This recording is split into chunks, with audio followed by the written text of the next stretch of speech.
Hello everybody. If you want to read all the stories in full, please go to www.steveuk.blog. Thank you. Short story 510, The Missing Necklace. Intermediate. James Carter was a private detective in London.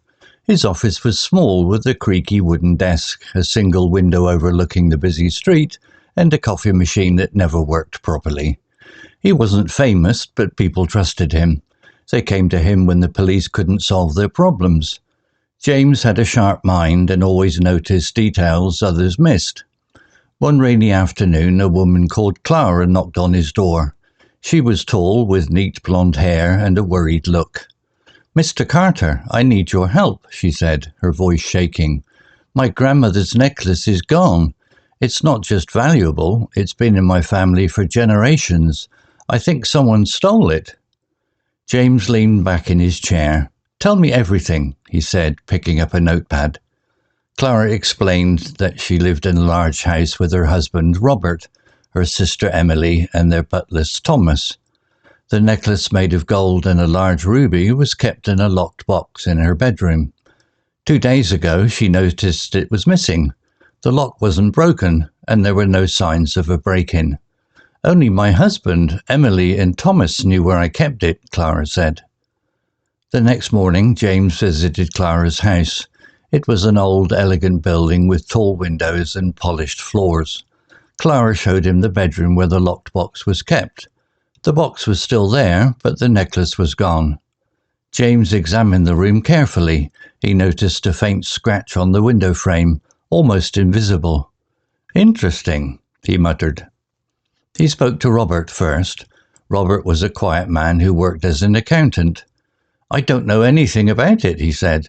"I was at work all day when Clara noticed it was gone." His answers were short, and he avoided James's eyes. James wrote in his notebook, "Robert, nervous." Next he met Emily, Clara's younger sister. She was cheerful but seemed distracted. "I loved that necklace," she said, "but I'd never take it. I was out shopping that day." She showed James a receipt from a shop dated the day the necklace disappeared. James nodded but kept his thoughts to himself. Then he questioned Thomas, the butler. Thomas was polite, with a calm voice and steady hands. "I've worked for the family for 10 years, sir," he said. "I clean the house, but I never touch their personal things." James noticed Thomas's shoes were spotless despite the muddy garden outside. That evening, James sat in his office, thinking hard. The scratch on the window suggested someone had climbed in, but the lock on the box wasn't broken. That meant the thief knew where the key was. Clara had said only she, Robert, Emily, and Thomas knew its hiding place, behind a painting in the bedroom. James returned to the house the next day. He asked Clara to show him the painting. It was a heavy frame nailed to the wall. "Has anyone touched this recently?" he asked. Clara shook her head.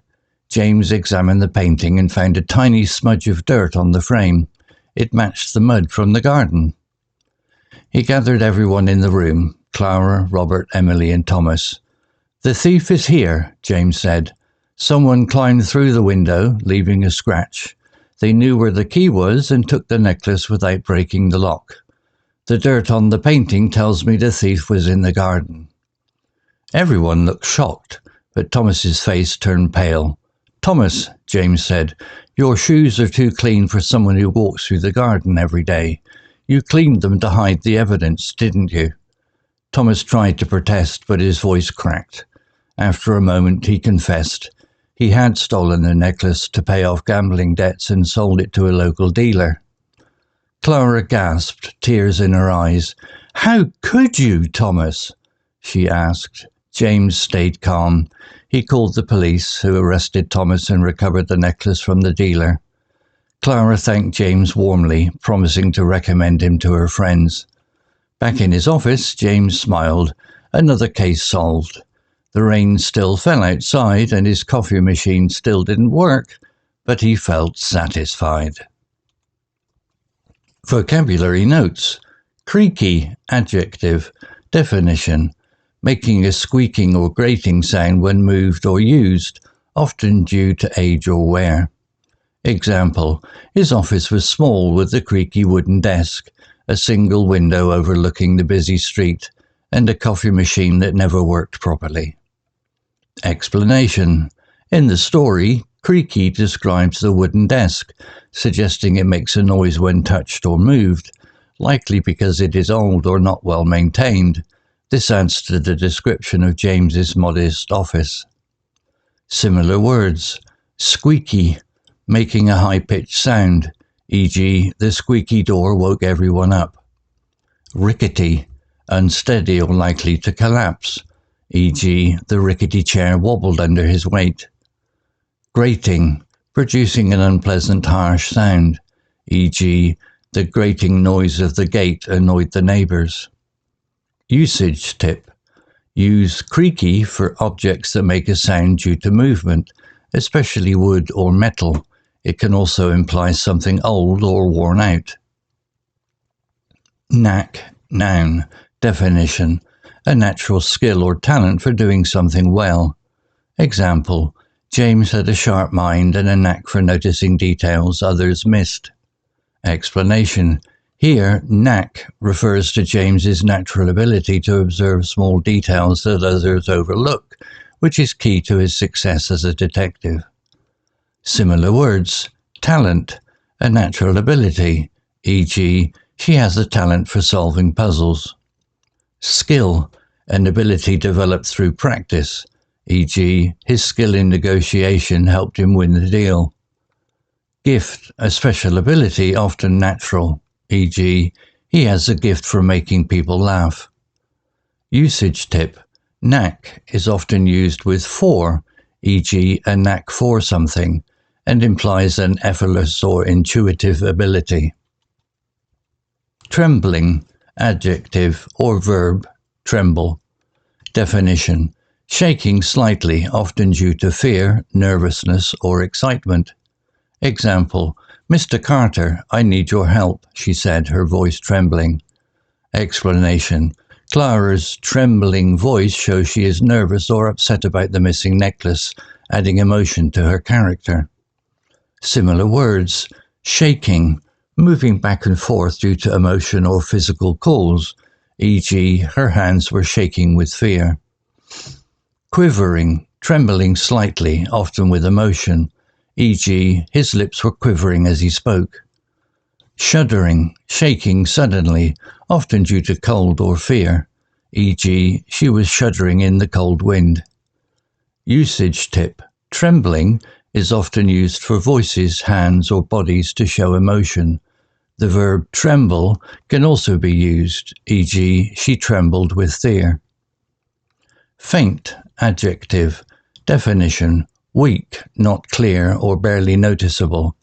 Example, he noticed a faint scratch on the window frame, almost invisible. Explanation. The faint scratch means it was hard to see, emphasizing James's attention to small details that others might miss. Similar words. Slight, small in degree, e.g., there was a slight chance of rain. Dim, not bright or clear, e.g., the dim light made it hard to read. Subtle, not obvious, requiring careful attention, e.g., the subtle hint in her words went unnoticed. Usage tip. Use faint for things that are weak or hard to detect, like sounds, smells, or marks. It can also describe feeling weak, e.g., she felt faint from hunger. Confessed, verb, past tense of confess. Definition. To admit something, especially something wrong or secret. Example, after a moment he confessed he had stolen the necklace to pay off gambling debts. Explanation. Thomas confessed to stealing the necklace, meaning he admitted his crime, which solves the mystery in the story. Similar words. Admitted. Acknowledge something is true, e.g., she admitted her mistake. Revealed. Made something known, e.g., he revealed his secret to the group. Owned up. Informally admitted to something, e.g., he owned up to breaking the vase. Usage tip. Confessed is often used in the context of admitting guilt or secrets, especially in formal or serious situations, e.g. confessing to a crime. Story written by Grok 3 AI, image created by Grok 3 AI. To read all the stories in full, please go to www.steveuk.blog. Thank you.